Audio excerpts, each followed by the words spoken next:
What's up, everyone? Welcome back to another episode of Sabrina Talks.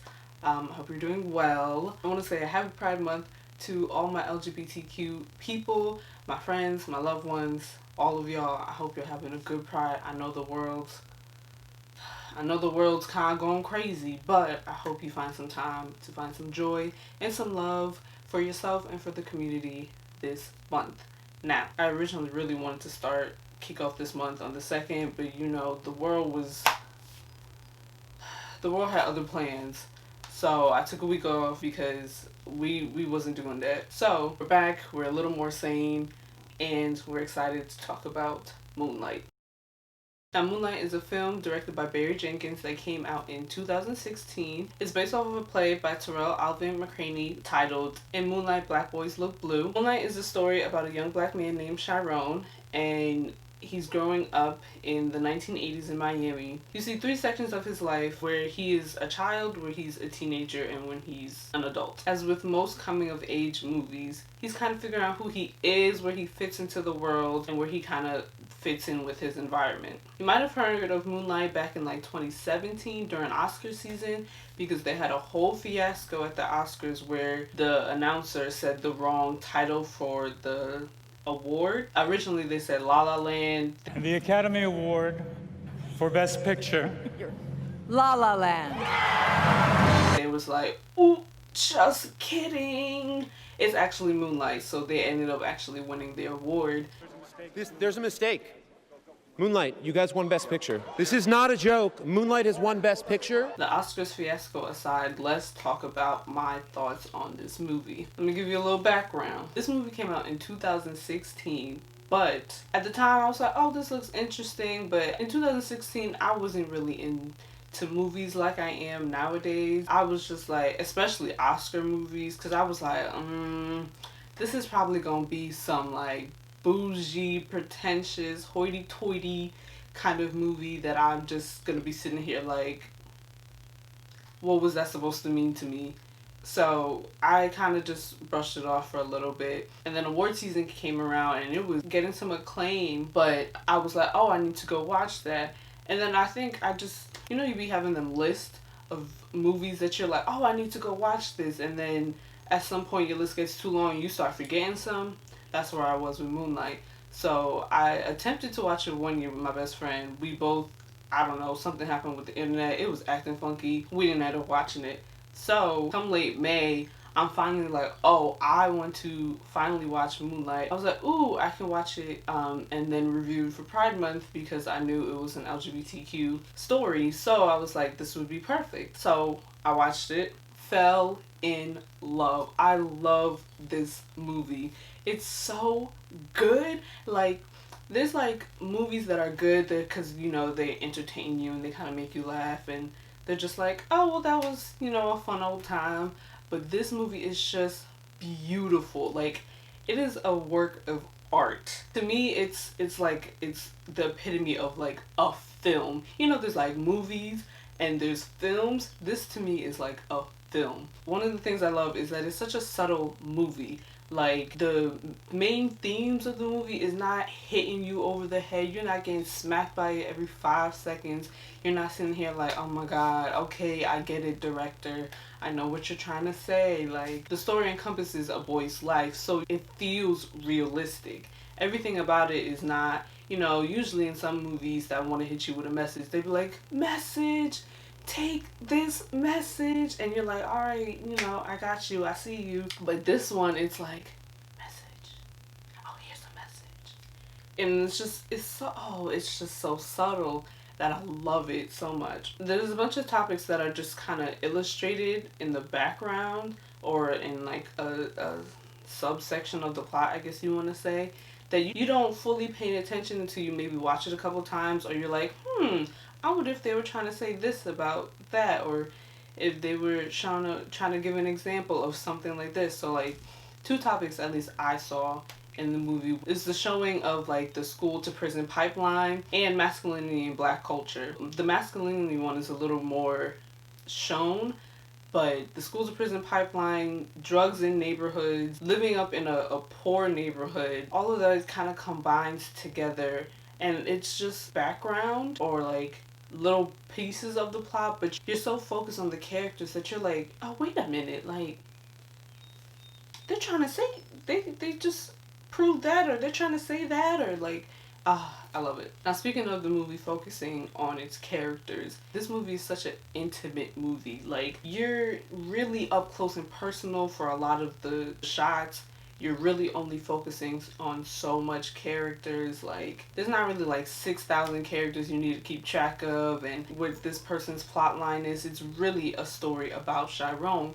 So you only really see things through Chiron's perspective. Sometimes you'll get a little glimpse of somebody else's perspective, but for the most part, you only see through Chiron. There's not much dialogue in here, so the actors really got to focus on facial expressions and body language, which I'll talk about the actors later, but ooh, they just do it so well. They tell so much things. This movie does a great job of showing and not telling. You know, usually if you hear like a story or you just watch a movie, the critique is don't tell your audience everything.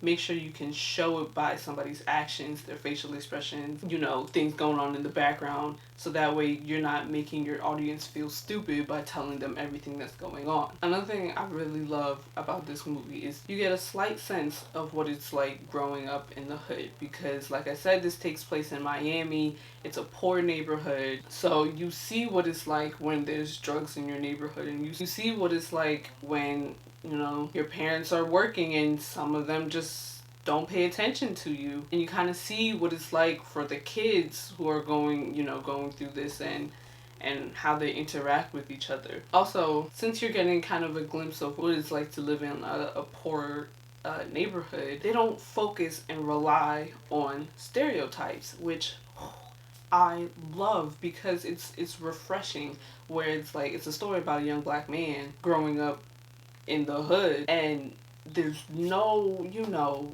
real obvious stereotypes. The topics that this covers are similar to kind of the stereotypes, but they do it in a way where it's more realistic and less, you know, exaggerated. I told you there's drugs that are kind of mentioned in this movie, but the way they talk about drugs is never like glamorized. This doesn't seem like, ooh, I want to be a drug dealer one day. Like, no one's glamorizing the subject. No one's extra aggressive for no reason. Like, there's lots of good cases of it just being, you know, like, oh, this is just there. This would really do a great job of depicting two different ways that a closeted gay man might act in a poor neighborhood, especially a poor black neighborhood. I'll give you a slight spoiler, but there's a character named Kevin, and he's the other closeted gay man in the movie.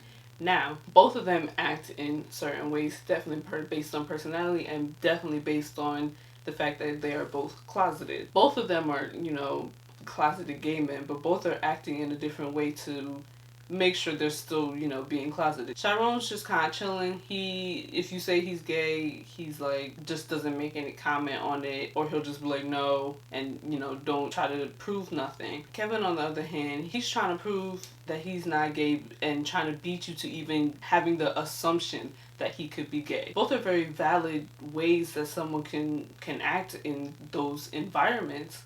So for them to showcase both of them is so great to me. To me, usually when you see someone of the LGBT community that's black, usually they kind of fall into the extremes. At least what usually ends up happening in entertainment. So usually they're either very, very feminine or very, very masculine. Both are very, you know, valid ways that people live, but the media always tends to do the extremes.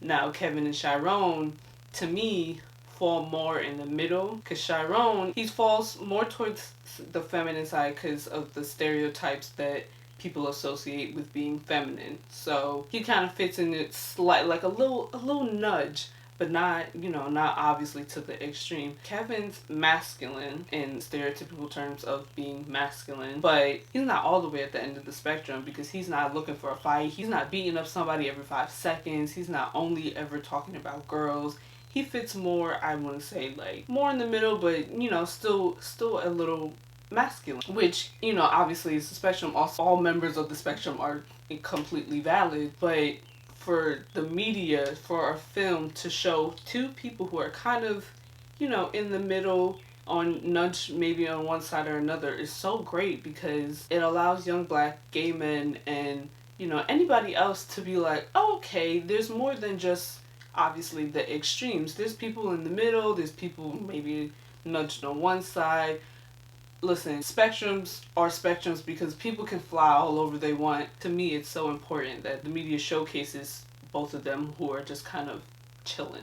Now let's talk about the filmmaking of this movie. Disclaimer, I am not a film critic. I really just recently just got into kind of focusing on a film for the parts of its sum rather than just looking at the movie as a whole. I really just kind of started looking at, what is the soundtrack trying to say, and what is the lighting trying to say, and what are they trying to say by zooming in or with the wide shots and the plot and all this kind of thing. I just only just started, so take it as someone who's just kind of getting more into movies because I used to just be a casual movie watcher.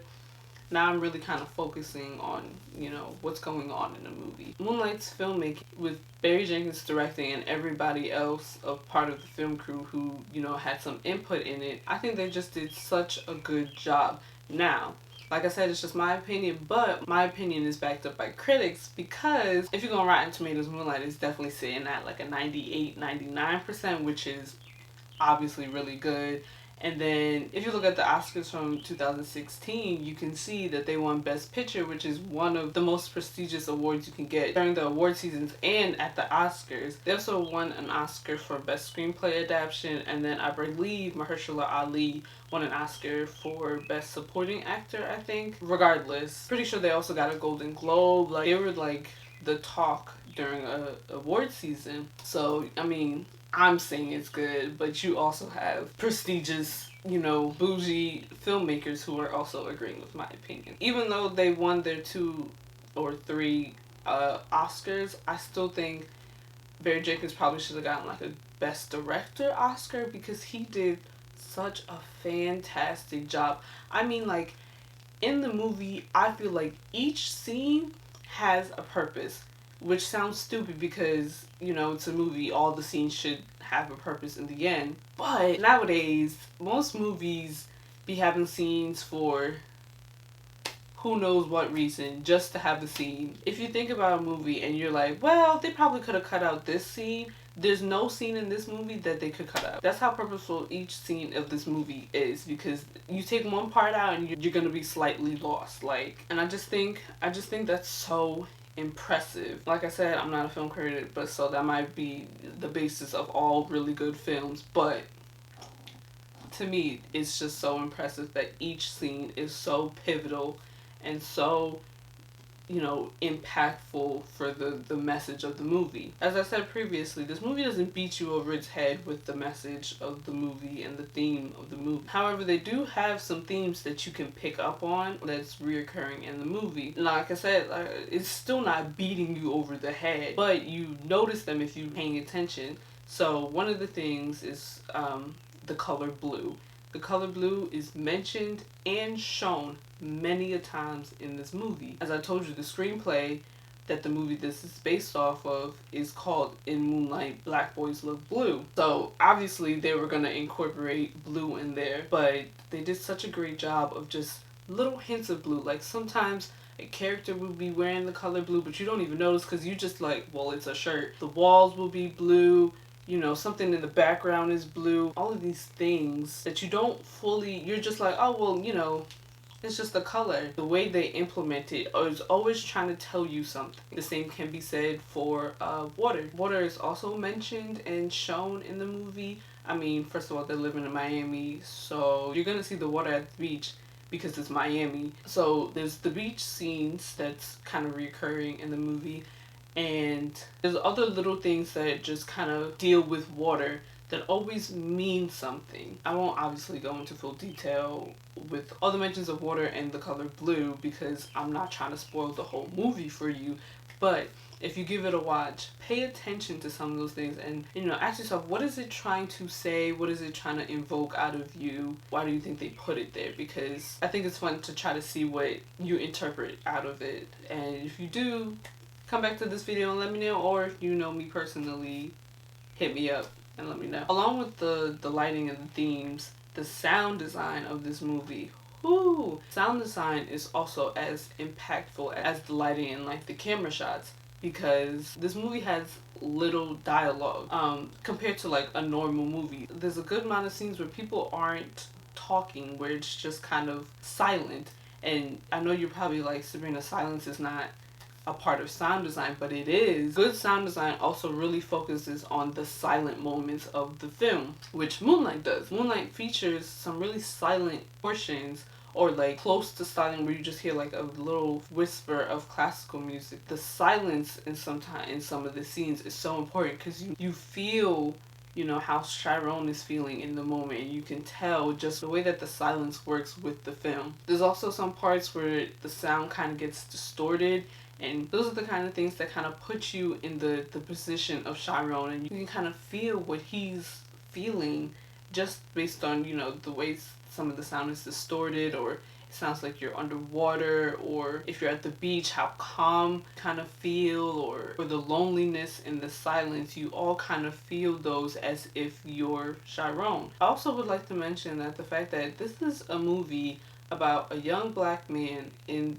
you know, technically the hood. The soundtrack is not rampant with hip-hop. I'm not saying that's a problem, but it's refreshing. They're always putting the association with hip-hop with, you know, being a young black man, or just a black man in general, honestly. I mean, I think there's maybe two sections where they have hip-hop playing, but for the most part, it's silent. It's the sounds of the environment, or there's like classical or old school like doo-wop and R&B. The Way Moonlight Ends is something I also really admire about this movie. This movie's sort of like a coming of age, and usually with those kind of movies, you know, by the end of the movie, all the problems that was in the movie is solved. Everything's wrapped up in a nice little bow. You know that they're going into college, or you know that they find the love of their life, or whatever. You know all the issues with their parents are relatively solved for the time being.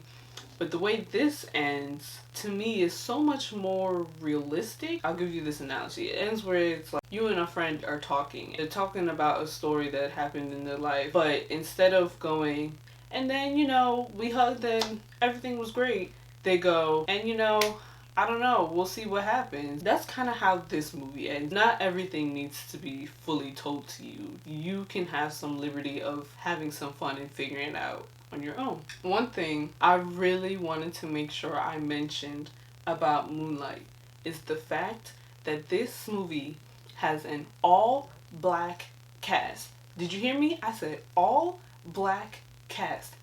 And I want to say at minimum, 80% of the cast is all dark-skinned people. Like, can I get a hearty amen? I say that because usually we're talking about a black movie, film, TV show. I guarantee you they're gonna focus on light skin or brown skin people, and they'll maybe have one, maybe two, for really lucky, dark skin characters. But this movie said, nah. We gonna have mostly dark skinned black people in our movie, and I'm just, What I will critique though is that the women in this film are not dark skinned, but I'm taking what I can. I'm a big advocate for dark skinned people in TV shows and film, because we just don't be getting that kind of representation, and I need that in my life. When I say all black cast, yes, I'm talking about the main characters that we're focusing on. All of them are black. But the director, Barry Jenkins, a black man. Terrell Alvin McCraney, who wrote the original play, black gay man. I mean, let's really dive into the importance of this all black cast and the writers and director being black people. Because what did I say earlier? None of this feels stereotypical. They're not beating you over the head with stereotypical black things. Why? Because it's written by black people, directed by black people. So they know, they lived it. They know the experiences that would go on in real life. So what do? They put real life into action. This is why we need black people writing black people. Before I started getting real hype over the black cast, I really want to talk about the actors who play Kevin and Chiron. As previously mentioned, the movie covers 3 chapters of Chiron's life. So obviously there's going to be 3 different actors playing Chiron, and Kevin appears in all 3 of these chapters of Chiron's life. So there's also going to be 3 actors who play Kevin. Now the 3 actors who play Chiron: adult Chiron is played by Trevante Rhodes, teenage Chiron is played by Ashton Sanders, and kid Chiron is played by Alex Herbert. Chiron's the lead character. All 3 of them really needed to be on their game, and all 3 of them absolutely delivered. Chiron is not much of a speaker. He doesn't talk much in this movie.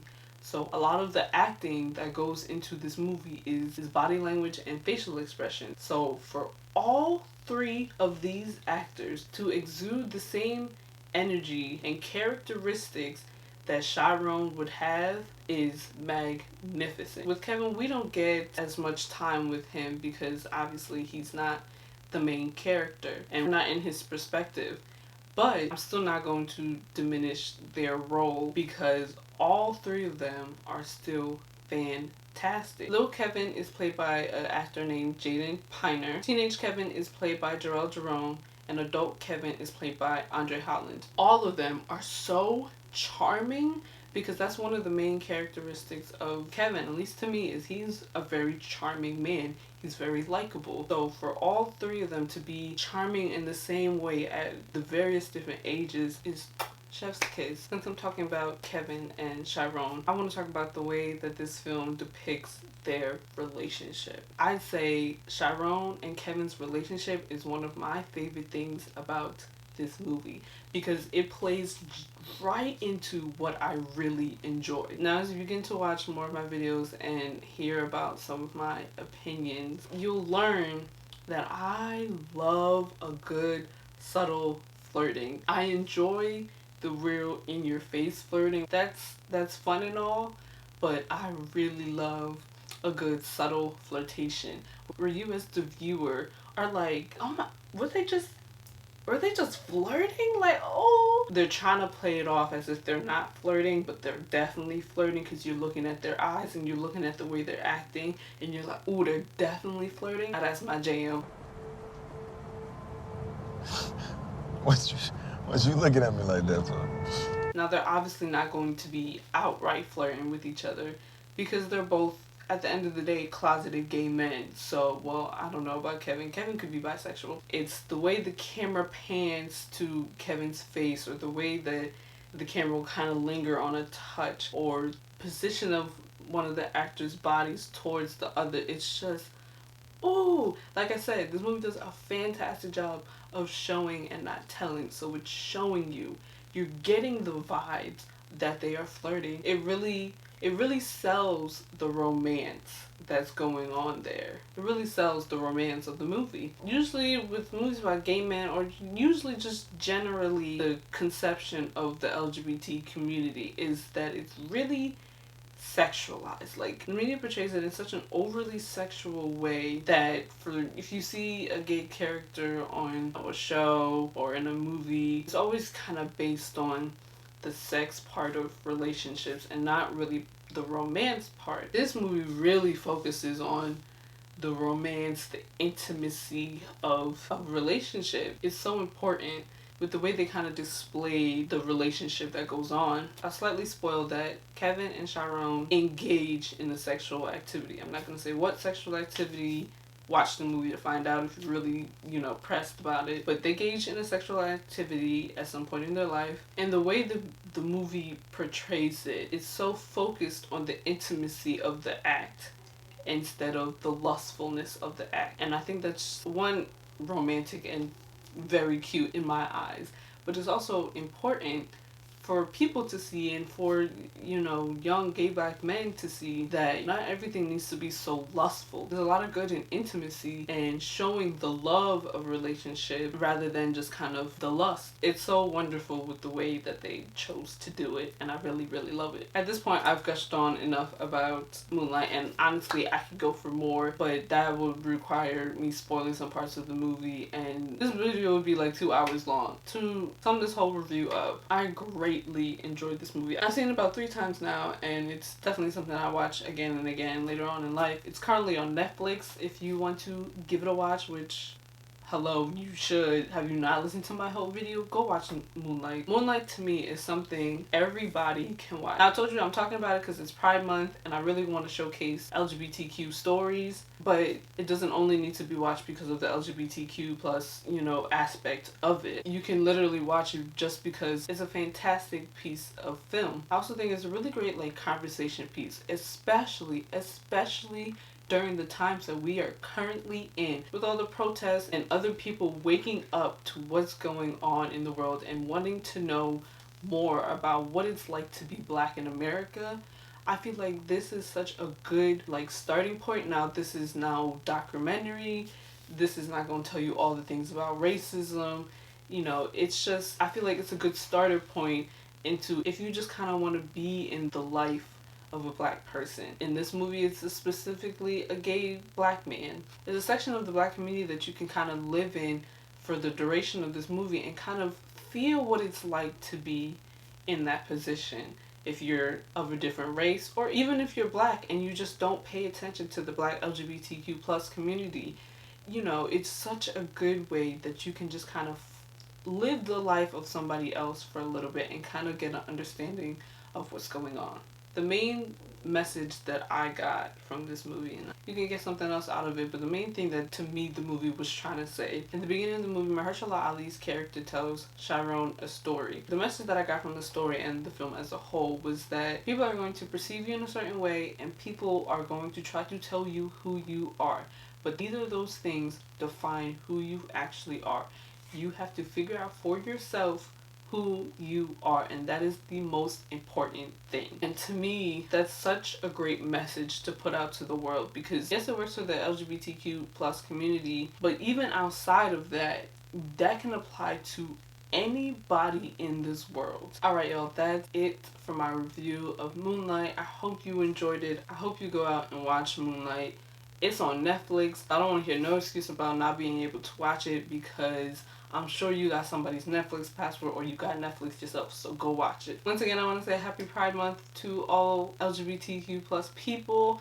I hope even in this ridiculous times that we are currently in, I hope you're having some joy out of it. I hope that you're showing love to other members of your community, or, you know, showing love to yourself, because that's also very important. Now, as an ally, best believe you can use me as your auntie, cousin, friend from long ago, random person on the internet. You can use me as whatever you please to let somebody know that there's people that you care about. Let yourself know that there's somebody who cares about you, and that somebody is me. I'll leave some resources down in my description box. There'll be LGBTQ plus resources, also Black LGBTQ plus resources, and resources for the Black Lives Matter movement that's currently going on. So check my description box for anything. I can't guarantee I'm gonna have all the resources, but I'll cherry pick some resources that are relevant. So check out my description box. Let me know in the comments if you've seen Moonlight, what you thought of Moonlight, or just comment some positivity and love for the LGBTQ plus community, Black and non-Black, anything. If you've thrown some hate, I'm deleting it. I don't care. Keep it to yourself.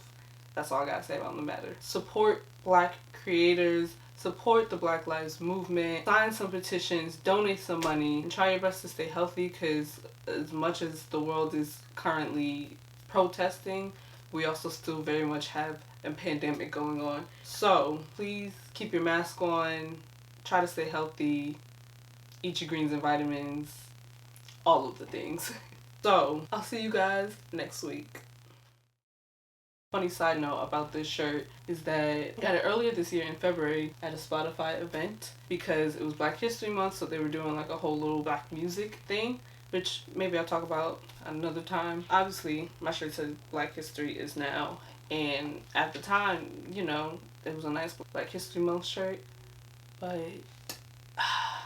little did I know it would be so relevant, so poignant at this current time of June 2020, because we're all protesting. We are literally making Black history right now. Like I said, support Black creators, support Black artists, support Black scientists, support black thinkers, support black people, period.